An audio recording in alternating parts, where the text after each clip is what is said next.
Hello students, welcome you all in economics class. Hope all of you are fine.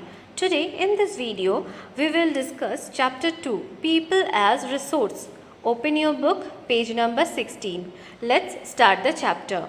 The title of the chapter is People as Resource. So what is resource? The first question. What is resource? Resources refer to all the materials which help us to satisfy our need.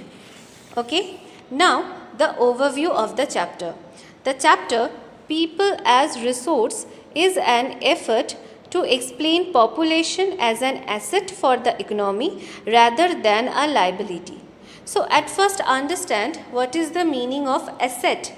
Asset means productive thing. Liability means hindrance. So population as an asset for the economy rather than a liability. Population becomes human capital when there is investment made in the form of education, training and medical care. Human capital.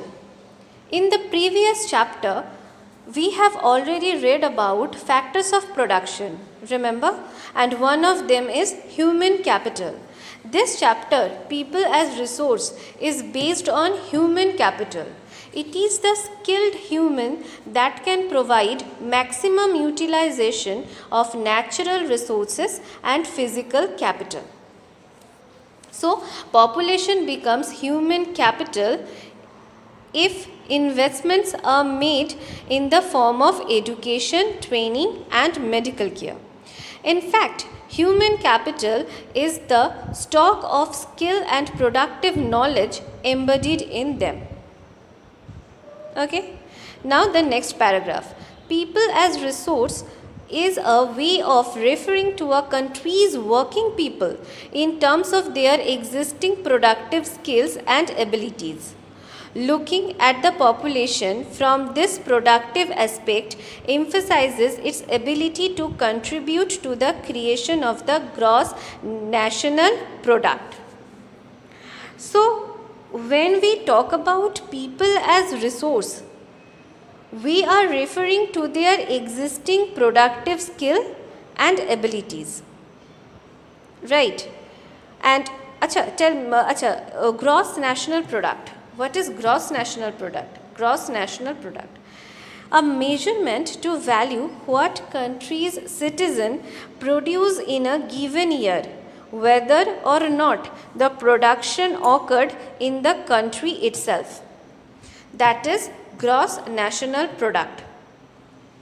So we can say that like other resources, population is also a resource.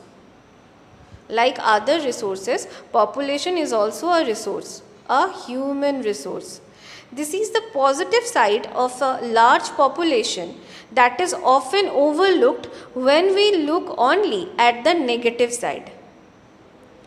Negative side.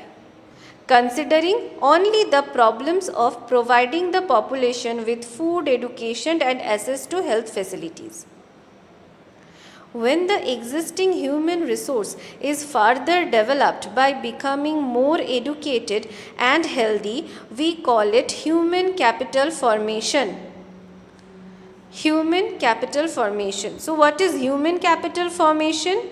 When the existing human resource is further developed by becoming more educated and healthy, we call it human capital formation.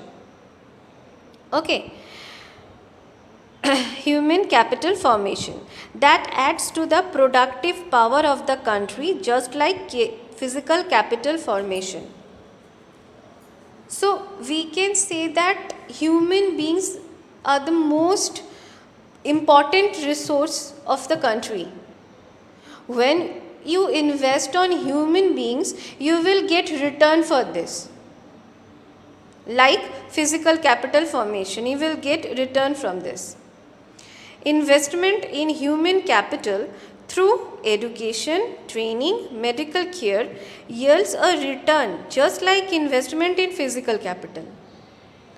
This can be seen directly in the form of higher incomes earned because of higher productivity of the more educated or the better trained person, as well as the higher productivity of healthier people. So if we invest on human through education, training and medical care, we will get return. This can be seen directly in the form of higher incomes earned because of higher productivity of the more educated and better trained person, as well as higher productivity of healthier people. Okay. Now a small note on Green Revolution and IT Revolution. India's Green Revolution is a dramatic example of how the input of greater knowledge in the form of improved production technologies can rapidly increase the productivity of scarce land sources. Okay, scarce means food, money or some other insufficient for the demand. Okay, scarce land resources. India's IT revolution is a striking instance of how the importance of human capital has come to acquire a higher position than that of material, plant and machinery. IT revolution. IT revolution is a striking instance of how the importance of human capital has come to acquire a higher position than that of material, plant and machinery. Okay. Next page. Not only do the more educated and the healthier people gain through higher incomes, society also gains in other indirect ways because the advantages of a more educated or a healthier population spreads to those who also themselves were not directly educated or given health care. So it means we can say that more educated and healthier people obviously good for us because higher productivity, higher income was there. But our society also gains in other indirect ways from the educated people and from the healthier people. Okay? In fact, human capital is in one way superior to other resources like land and physical capital. Human resource can make use of land and capital. Land and capital cannot become useful in its own. So we can say that land and capital cannot become useful by themselves unless human capital makes them useful. They cannot become useful by themselves unless human capital makes them useful. Okay? For many decades in India, a large population has been considered a liability rather than an asset. So our population, India's population, has been considered as a liability, as hindrance, rather than an asset. But a large population need not be a burden for the economy. It can be turned into a productive asset by investment. By investment in human capital, investment in the form of education, healthcare and training. Right? For example, by spending resources on education and health for all, training of industrial and agricultural workers in the use of modern technology, useful scientific researches and so on.